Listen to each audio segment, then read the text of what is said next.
Hawak ko ngayon dito yung iPhone XS Max na lumabas pa noong 2018 which is 5 years ago and titignan natin kung kaya pa ba niya mag-hold up sa standards ngayong 2023.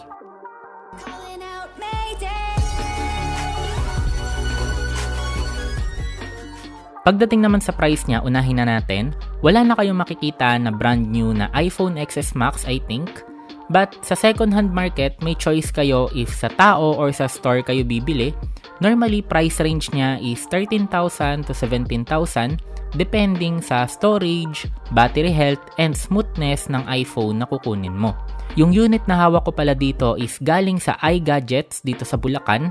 100% legit and 100% na good yung transaction. Nagbebenta siya ng both brand new and second-hand na iPhones and Android phones ranging from budget to flagship phones. Maganda yung service niya and maganda pa yung may-ari, o diba? If interested kayo na i-check yung availability ng phones, ilalagay ko na lang yung link ng page niya sa description. Unahin na natin sa display niya na para sa akin up until now sobrang ganda pa rin talaga. 6.5 inches na naka Super Retina OLED na capable ng HDR10 and Dolby Vision. Kaya expect nyo na maganda dito manood ng mga movies at mga series. 60Hz lang yung refresh rate niya but mafe-feel mo pa rin na sobrang smooth. Iba pa rin kasi talaga pag Apple. Also, meron siyang 625 na peak brightness, kaya very usable pa rin siya even outdoors. Para naman sa design, para sa akin, isa talaga to sa biggest selling point ng Apple, lalo na sa society natin ngayon, iba ang dating mo pag naka-iPhone ka. Aesthetic-wise, para sa akin, sobrang ganda pa din niya, sobrang simple lang niya tignan, pero alam mong elegante. Meron siyang dual camera sa likod, Apple logo naman sa gitna, then iPhone text naman sa baba. Sa left side, nandito yung silent switch and yung volume buttons. Sa right side naman, nandito yung power button and yung SIM tray. Then sa baba naman, nandito yung dual speakers and yung kanyang lightning port. Pagdating naman sa specs, unahin na natin sa operating system na supported niya yung latest iOS 17 update.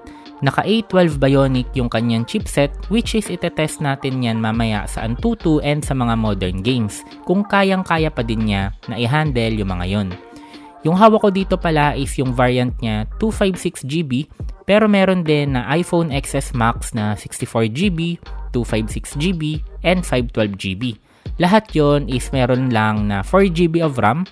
Also, yung battery niya is 3,174 mAh na capable up to 15 watts of charging via lightning cable. Ngayon, punta na tayo dito sa Antutu benchmark.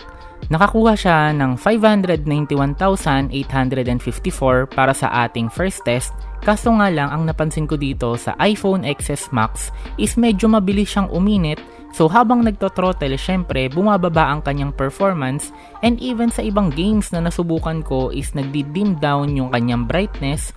Maraming phones na ganito din yung nagiging problema, buti na lang nagpadala sa atin si Plexstone ng latest phone cooler which is itong Plexstone EX2 Pro.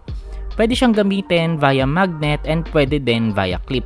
Sobrang lamig niya and siguradong hindi magto-throttle ang phone nyo pag gumagamit din kayo ng ganito. So nagtest ulit ako sa Antutu benchmark, this time with cooler naman, and sobrang nagulat ako.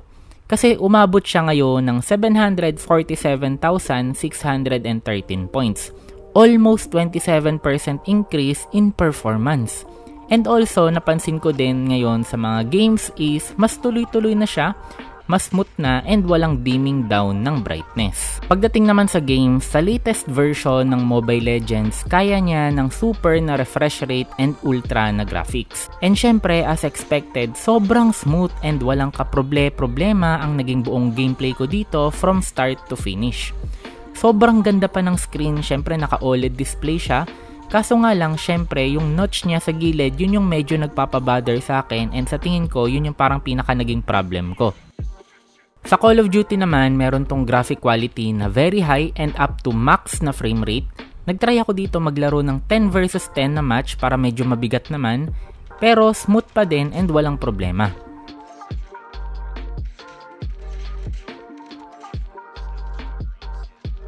Sa Genshin Impact naman, ang default recommended na settings is medium graphics. Nilagay ko siya sa 60 FPS, may mga minor and hindi masyadong noticeable naman na frame drops, but sobrang playable naman siya.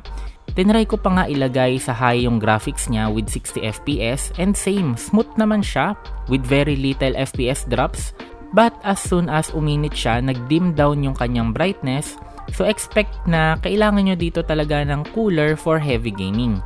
Pero once na ginamitan nyo to, sigurado almost every modern game, kayang-kaya pa din niya patakbuhin nang walang problema. Sa Firelight naman, meron siyang extreme graphics with extreme frame rate, anti-aliasing and dynamic shadows turned on. But sa first gameplay ko pa lang na nakamax yung settings, nagkaroon na ng same problem sa Genshin Impact. Without cooler, nagdi-dim down yung brightness, pero smooth naman siya and walang lag. Pero as soon as ginamitan ko na siya ng cooler, nawala na ulit yung dimming down problem ng screen niya.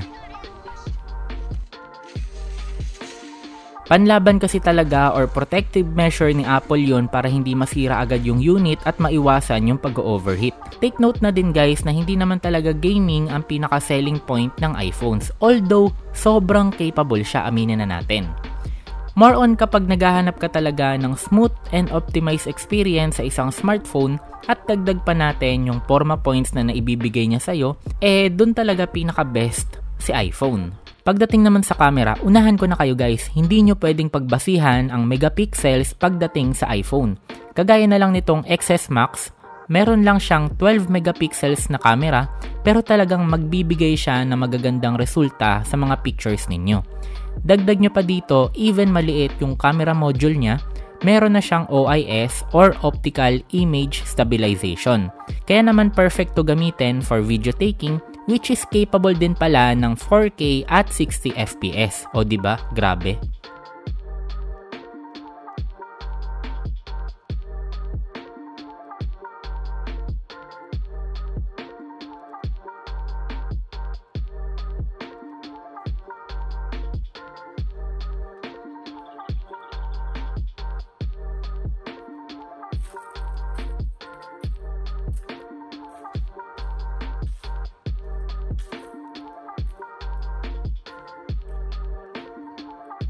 Para sa akin, this 2023, kayang-kaya pa rin ng iPhone XS Max na mag-hold up sa standards ngayon.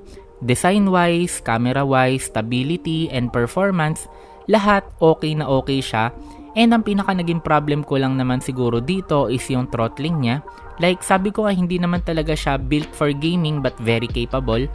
But as soon as ginamitan nyo to ng phone cooler, mababaliwala na lahat ng problema ninyo. Kayang-kaya pa rin niya talaga tumapat or higitan pa yung mga phones na lumalabas ngayon, even yung mga ibang phones na nagkakahalaga ng 20,000 above na Android phones, kayang-kaya pa rin niya matalo.